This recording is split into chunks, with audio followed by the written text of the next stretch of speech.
జీవితంలో ఒక్కసారైనా చేయాల్సిన యాత్ర చార్ధామ్. లతగారి ఆధ్వర్యంలో సంప్రదించండి.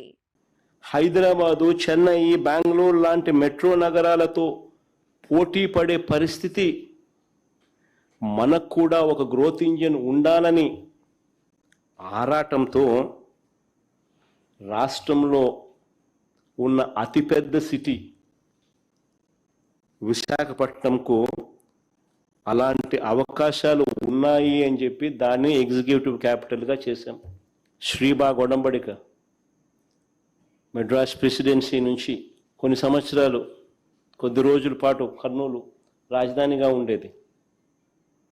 హైదరాబాద్ తెలంగాణ ఎప్పుడైతే జాయిన్ అయిందో, భాషా ప్రవక్త రాష్ట్రాల కింద ఎప్పుడైతే ఆవిర్భావం చెందిందో, అప్పుడు హైదరాబాదుకు అవకాశం ఇస్తూ అప్పటిదాకా కర్నూలు రాజధానిగా ఉన్న ప్రాంతాన్ని అప్పుడు శ్రీబాగ్ ఒడంబిక ప్రకారం అక్కడ హైకోర్టు పెట్టాలని చెప్పి ఒక ఒప్పందం కుదిరింది.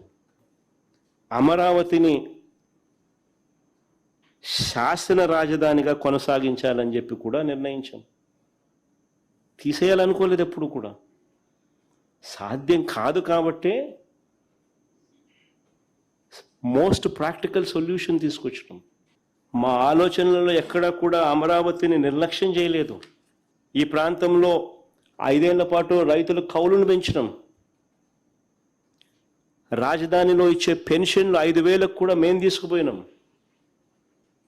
ఈ ప్రాంతంలో ప్రజలకు మంచి చేయాలని, రైతులకు మంచి చేయాలని చేస్తాం. ఇవన్నీ కూడా ప్రభుత్వం మీద, ప్రజల మీద అప్పుల భారం మోపకుండా అతి తక్కువ పెట్టుబడితో విశాఖపట్నంలో ఆల్రెడీ అక్కడే ఉన్న ఇన్ఫ్రాస్ట్రక్చర్కు కాస్త మెరుగులు దిద్ది అదనంగా కొన్ని భవనాలు కడితే చాలు ఒక గ్రోత్ ఇంజిన్లా మారుతుంది. దీనికోసం కేవలం 10,000 కోట్లు ఖర్చు పెడితే చాలు. అది కూడా ఒకేసారి పెట్టాల్సిన అవసరం లేదు. సంవత్సరానికి 2,000 కోట్లు చొప్పున 5 ఏళ్లలో పెడితే చాలు. ఆటోమేటికలీ విశాఖపట్నం ఈ స్థాయి నుంచి ఈ స్థాయికి వెళ్ళిపోతుంది. ఒక గ్రోత్ ఇంజిన్ తయారవుతుంది. చదువుకున్న మన పిల్లలకు ఎక్కడికెక్కడికో, చెన్నైకో, బెంగళూరుకో, హైదరాబాద్కో ఇలాంటి నగరాలకు పోవాల్సిన అవసరం లేకుండా మనకు కూడా ఒక మహానగరం తయారవుతుంది అని చెప్పి ఆరాటపడ్డాం. నిజంగా నేను చెప్తా ఉన్నాను, నాకు సంకుచితమైన ఆలోచన నాకు గన ఉంటే రాయలసీమలోనే రాజధాని పెట్టేవాడిని. విశాఖపట్నంకి ఎందుకు పెట్టాలా? నాకు నిజంగానే సంకుచితమైన ఆలోచనే కనుక ఉండింటే అసలు నేను ముఖ్యమంత్రి కాకమునిపై ఇక్కడ చంద్రబాబు నాయుడు భూములు కొనలా, ఇల్లు కట్టలా. కానీ జగన్ ఇక్కడే భూమి కొన్నాడు. ఈ సొంత ఇల్లు, సొంత భూమి నేను కొన్నా.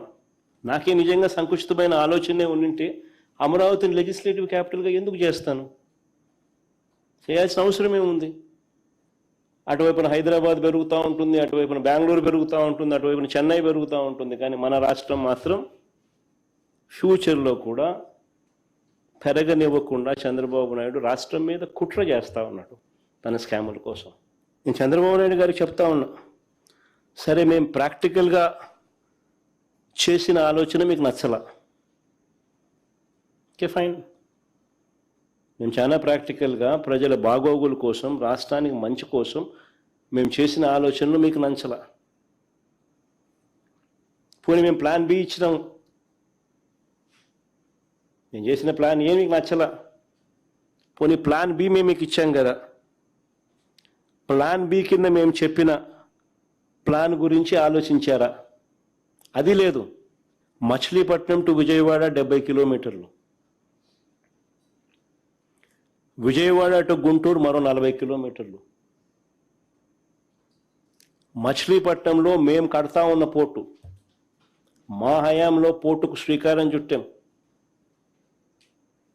పనులు మొదలుపెట్టాం, పర్మిషన్ తెచ్చాం, ల్యాండ్ ఇచ్చాం, ల్యాండ్ కొనుగోలు చేసినాం, ఇచ్చినాం,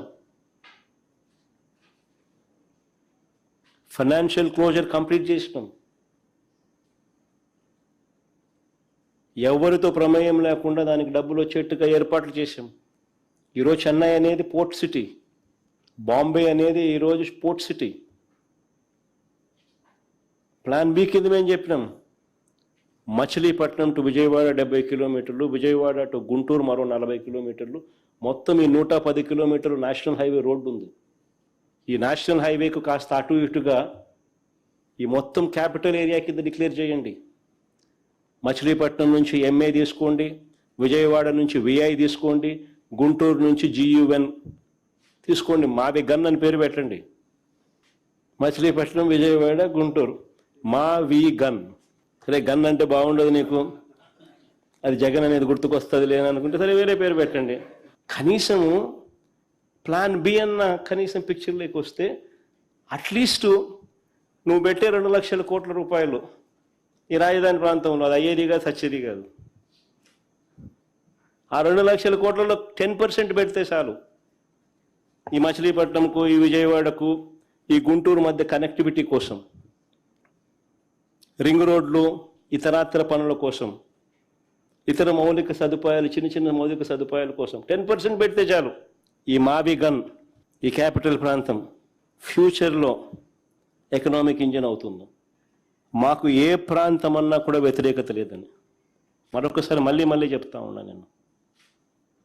ఎందుకంటే చంద్రబాబు నాయుడు గారు తన స్కాముల కోసమని ప్రజల భావోద్వేగాలను రెచ్చగొట్టే కార్యక్రమం చేస్తూ ఉన్నాడు తప్ప దీంట్లో ఎటువంటి వాస్తవాలు లేవు. నేను చెప్పిన ప్రతి మాట కూడా ప్రాక్టికల్గా ఆలోచన చేస్తే ఎవరికైనా కూడా జగన్ చెప్పేది నిజమే కదా అని చెప్పి అనిపించే మాటలే.